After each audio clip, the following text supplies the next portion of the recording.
Hey guys, this is Manny. I am the author of The Rise of Riverstone. So excited by everybody who has left me reviews and shown me support in any way that they possibly can, whether it's that you reposted, retweeted, told a friend, liked a post.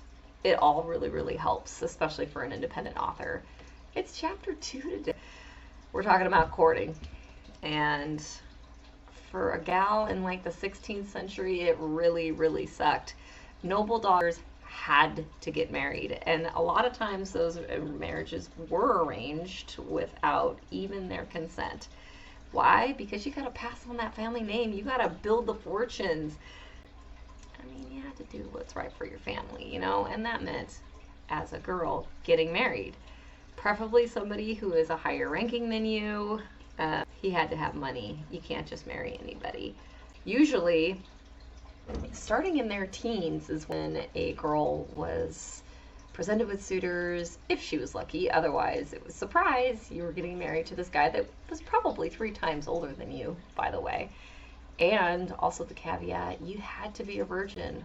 Why? Because them heirs had to be legitimate.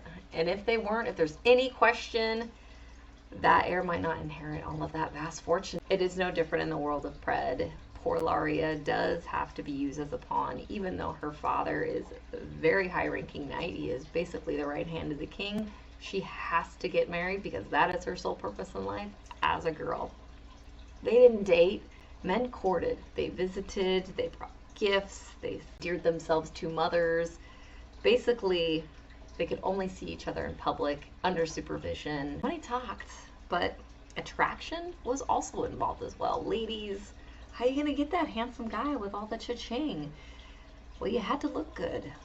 And how do you attract a medieval man, you ask? Well, I'm going to tell you. You had to have a very high forehead. You had to pluck your eyebrows. And let me tell you a great recipe for hair removal. It involves vinegar, ivy, and eggs. Pretty sure chicken eggs, I hope. I didn't make it, sorry. I thought about it, but even I have my limits. Region that I base Pred on is sort of like a Central European. Pale skin was very well revered. Why? Because it meant they didn't work.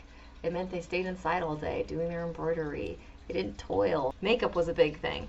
Other ways to enhance your pale skin was rouge in your cheeks. They would use berries to stain their lips.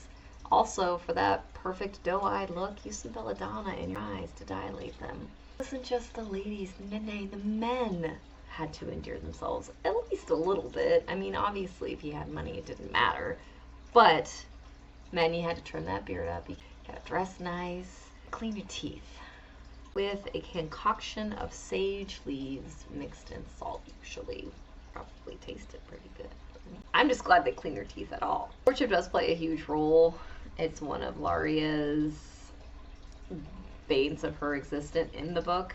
Key role in how she views a lot of the relationships that she views throughout the story. That's why it's important for me when I wrote the book to have a lot of scenes of her with nasty, unwanted affection. If you want to find out more of why it's so important to Laria and her story, please pick up a copy of The Rise of Riverstone. It is available on Amazon and my website and in local bookstores. You can get it at Barnes & Noble through barnesandnoble.com, Powell's bookstore. It's in all 3 in Portland, IndieBound, basically wherever books are sold. Please follow me on Instagram, Twitter, Facebook. Like this page. We're just kind of having fun with it. I'll see you next time for chapter 3.